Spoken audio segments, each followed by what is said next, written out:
Hello everyone, welcome to IIT chemistry Shiksha. So आज हम करने वाले हैं haloalkanes and haloarenes या फिर रिएक्शन मैकेनिज्म का next topic, that is E1CB reaction. E1CB reaction बहुत इजी है अगर आपने E1 एंड E2 रिएक्शन अच्छे से समझा है तो। E1CB रिएक्शन जो है इसकी फुल फॉर्म है E1CB, नाम से ही पता चल रहा है एलिमिनेशन वाया कॉन्जुगेट बेस। क्या है? Elimination via conjugate base. Elimination हो रहा है पर बीच में क्या बन रहा है? कॉन्जुगेट बेस बन रहा है या फिर कार्बन आयन बन रहा है।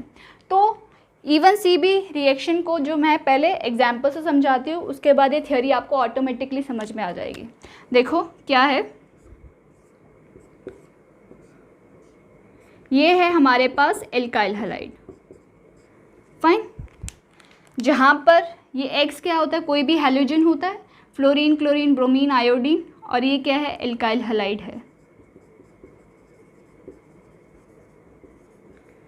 अब देखो यहाँ पर हमने कोई एक स्ट्रॉन्ग बेस ले लिया।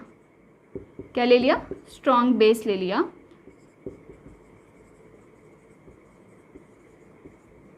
और यहाँ पर कोई लगा हुआ है इलेक्ट्रॉन विड्रॉइंग ग्रुप। क्या लगा हुआ है? Electron withdrawing group. अभी आपको समझ में आएगा कि इलेक्ट्रॉन विड्रॉइंग ग्रुप क्यों लगा हुआ है। देखो इस बेस का काम क्या है? इस बेस का काम है प्रोटॉन को एब्स्ट्रैक्ट करना। स्ट्रॉन्ग बेस क्या करेगा? It will abstract the proton from the beta position. देखो हेलोजन जिस कार्बन से लगा है वो क्या है? अल्फा कार्बन, उसके साथ वाला कार्बन बीटा कार्बन, और ये क्या है? Beta hydrogen.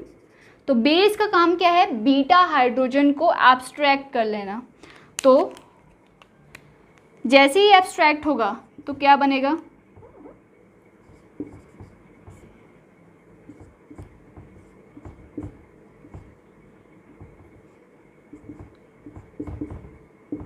कॉन्जुगेट बेस बन जाएगा ना। इलेक्ट्रॉन पेयर तो क्या है? बेस ने प्रोटॉन ले लिया तो उसके साथ क्या आएगा?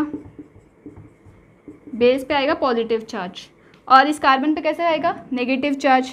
तो ये क्या है? Conjugate base. ये क्या है? कॉन्जुगेट बेस या फिर कार्बन आयन। और सेकेंड स्टेप में क्या होगा? सेकेंड स्टेप में ये होगा कि इलेक्ट्रॉन पेयर इधर शिफ्ट हुआ and then leaving group will depart from the molecule. Leaving group जो है डिपार्ट कर जाएगा तो क्या बनेगा?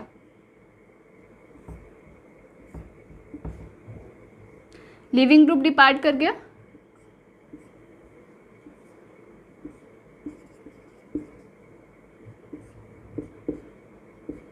एज हैलाइड आयन, और हमारे पास बन गया हमारा final product, that is an alkene. क्या बन गया? एल्कीन। फाइन, तो ये है हमारा फाइनल प्रोडक्ट एलिमिनेशन रिएक्शन का। और एलिमिनेशन जो है कॉन्जुगेट बेस की फॉर्मेशन के बाद हो रही है। ठीक है, एलिमिनेशन कॉन्जुगेट बेस भी फॉर्म हो रहा है इस रिएक्शन में, इसलिए इसको बोल देते हैं एलिमिनेशन वाया कॉन्जुगेट बेस। तो इसका नाम E1 से क्यों है? क्योंकि it is similar as that of E1 reaction in that way कि ये 2 स्टेप में होती है। एलिमिनेशन रिएक्शन भी E1 रिएक्शन 2 स्टेप्स में होती है, वैसे ही E1CB रिएक्शन भी क्या है? 2 स्टेप्स में होती है, इसलिए स्टार्टिंग में इसको बोलते हैं E1। So this reaction takes place in 2 steps. First step क्या है? Abstraction of proton by the base to form carbanion या फिर कॉन्जुगेट बेस। और सेकेंड स्टेप में क्या होता है? Leaving group will depart from the molecule to form the alkene. अब इसके लिए नेसेसरी कंडीशंस क्या हैं वो अब आपको क्लियर होगा। फर्स्ट नेसेसरी कंडीशन ये है E1CB रिएक्शन के लिए, proton, beta proton should be more acidic. ये क्या है? Alpha carbon, beta hydrogen. Beta hydrogen जो है वो ज़्यादा एसिडिक होना चाहिए। ज़्यादा एसिडिक होने का रीज़न क्या है वो भी अभी बताती हूँ, और ज़्यादा एसिडिक हम कैसे करेंगे वो भी बताती हूँ। देखो बीटा पोजीशन पे अगर कोई इलेक्ट्रॉन विड्रॉइंग ग्रुप लगा होगा तो ऑटोमेटिकली क्या है? वो इलेक्ट्रॉन डेंसिटी अपनी तरफ विड्रॉ करेगा। इलेक्ट्रॉन डेंसिटी विड्रॉ करेगा तो carbon in turn carbon hydrogen bond से इलेक्ट्रॉन डेंसिटी विड्रॉ करेगा, तो ऑटोमेटिकली CH बॉन्ड जो है वो ज़्यादा पोलराइज हो जाएगा और ये बीटा हाइड्रोजन जो है वो ज़्यादा एसिडिक हो जाएगा, ज़्यादा एसिडिक हो जाएगा तो बेस उसको फटाफट से एब्स्ट्रैक्ट कर लेगा। फाइन।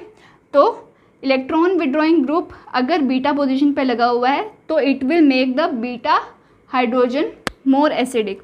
उसके बाद इस इलेक्ट्रॉन विड्रॉइंग ग्रुप का एक और काम है कि जैसे ही बीटा हाइड्रोजन एब्स्ट्रैक्ट हो गया बेस से, उसके बाद कार्बन आयन जो बना उसमें से भी क्या है, ये इलेक्ट्रॉन डेंसिटी अपनी तरफ विड्रॉ करेगा। इलेक्ट्रॉन डेंसिटी विड्रॉ कर रहा है तो ये क्या है, इस कार्बन पे जो नेगेटिव चार्ज है उसको डिस्पर्स कर रहा है, उसको रिड्यूस कर रहा है। तो नेगेटिव चार्ज जितना कम होगा उतना ही मॉलिक्यूल क्या ज़्यादा स्टेबलाइज होगा, क्योंकि चार्ज स्पीशीज जो है कभी भी स्टेबलाइज नहीं होती है। तो उनका जो कार्बन पे पॉजिटिव चार्ज है, जो नेगेटिव चार्ज है, उसकी क्या टेंडेंसी रहेगी, उसे कम करने की। तो इलेक्ट्रॉन विड्रॉइंग ग्रुप पहले तो बीटा प्रोटॉन एब्स्ट्रैक्ट करने में हेल्प कर रहा है, दूसरी बात जब कार्बन आयन बन गया उसको स्टेबलाइज करने में हेल्प कर रहा है। दूसरी बात, ये जो है लिविंग ग्रुप, एक्स क्या है, leaving group.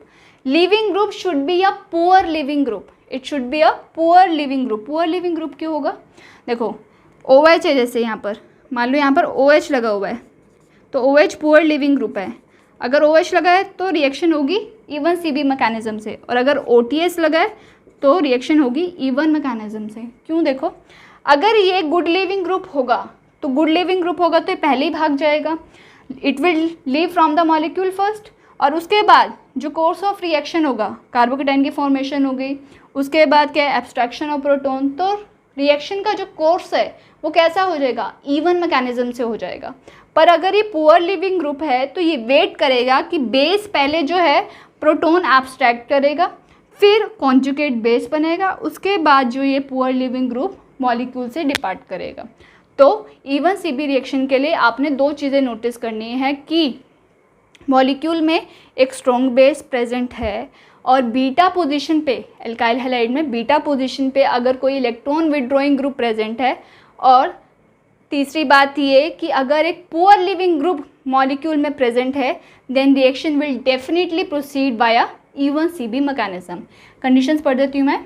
Beta proton should be more acidic, there must be electron withdrawing group at beta carbon, it will make the proton more acidic as well as, दूसरा काम क्या है, it will stabilize the resulting carbon ion.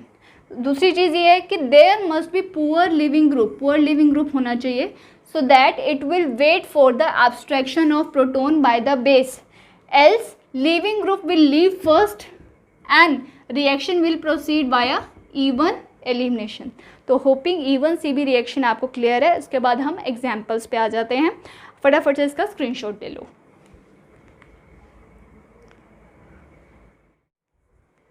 So coming to the examples of E1CB reaction, तो यहाँ पर R2NH क्या है, base है, ये क्या है, लिविंग ग्रुप है। लिविंग ग्रुप जिस कार्बन से अटैच है वो है अल्फा कार्बन, और उसके साथ वाला कार्बन क्या है, बीटा कार्बन, और उसके साथ जो हाइड्रोजन लगा हुआ है वो क्या है, बीटा हाइड्रोजन। फाइन। और ये रहा हमारा बेस। बेस का काम क्या है, प्रोटॉन को एब्स्ट्रैक्ट करना, base will abstract the proton. तो यहाँ पर क्या बनेगा, देखो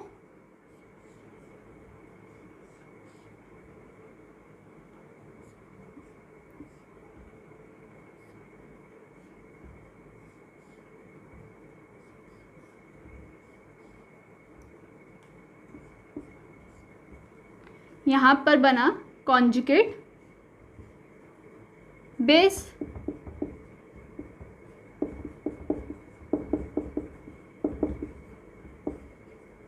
यहाँ पर है नेगेटिव चार्ज। अब उसके बाद सेकंड स्टेप में क्या होता है, सेकंड स्टेप में होता है ये इलेक्ट्रॉन पेयर, ये इलेक्ट्रॉन पेयर इधर शिफ्ट हुए और लिविंग ग्रुप ने डिपार्ट करा, तो ये डबल बॉन्ड आया इधर, और ये इलेक्ट्रॉन पेयर अब इस पे ये डबल बॉन्ड फॉर्म हुआ तो ये CO2 की तरह रिलीज़ होगा, और प्रोटॉन यहाँ से जो एब्स्ट्रैक्ट हुआ था वो इसके साथ कंबाइन कर लेगा, तो हमारे पास फाइनल प्रोडक्ट क्या बनेगा, एल्कीन बनाना ना हमने।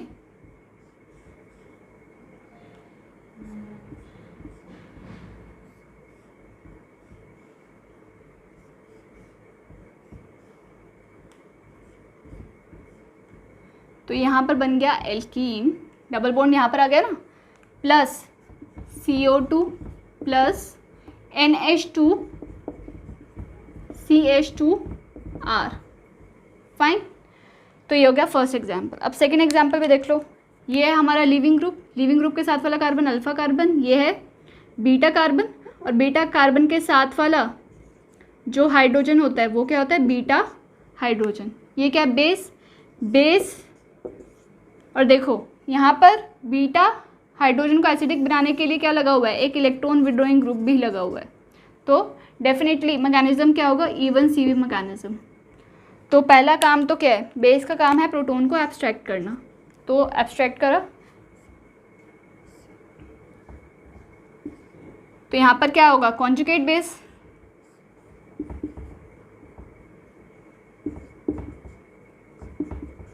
तो यहाँ पर नेगेटिव चार्ज आ गया। फाइन। उसके बाद ये इलेक्ट्रॉन पेयर इधर शिफ्ट होगा और living group will depart from the molecule. और ये कैसा लिविंग ग्रुप है, पुअर लिविंग ग्रुप है, पुअर लिविंग ग्रुप। फाइन। अब देखो क्या होगा, बस यहाँ पर बन जाएगा हमारा एल्कीन।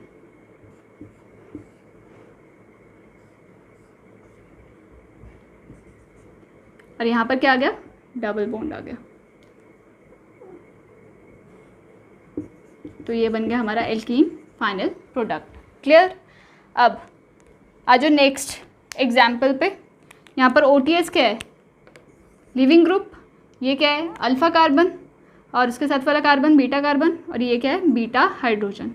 और यहाँ पर क्या स्ट्रॉन्ग बेस प्रेजेंट है, मिथॉक्साइड आयन हो या फिर ये टर्शरी अमीन है, कि स्ट्रॉन्ग बेस है। इसका काम क्या है, इसका काम है प्रोटॉन को एब्स्ट्रैक्ट करना। तो प्रोटॉन एब्स्ट्रैक्ट करा यहाँ से, तो यहाँ से बनेगा conjugate base.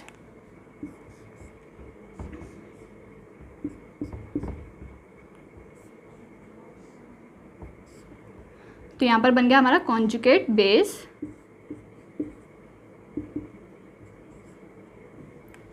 Fine.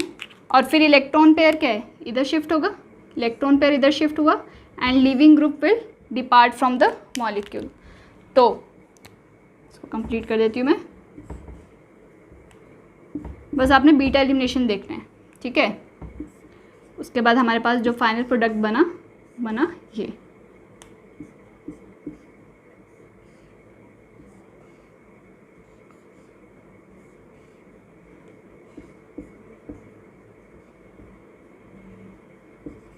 Alkene. Fine. So coming to the last example of this session. देखो इस केस में आपके पास फर्स्ट है मिथाइल आयोडाइड, उसके बाद है सेकेंड बेस। तो सबसे पहले तो क्या होगा, ये बेस जो है इसके पास लोन पेयर है, तो सबसे पहले तो क्या होगा, सब्स्टिट्यूशन होगा। इसने इस पर अटैक करा और यहाँ से लिविंग ग्रुप डिपार्ट हो गया। फाइन। तो फर्स्ट में तो होगा ऐसे, फर्स्ट स्टेप में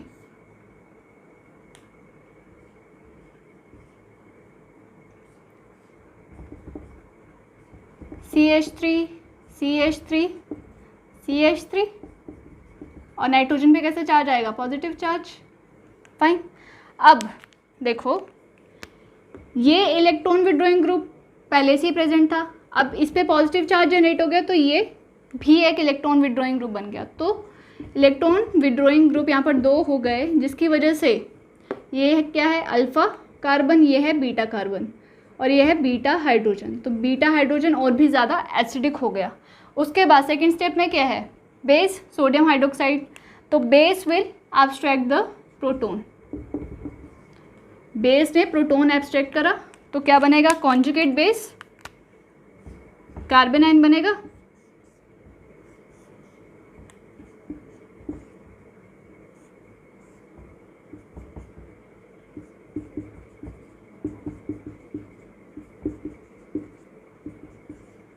तो यहाँ पर आ गया नेगेटिव चार्ज।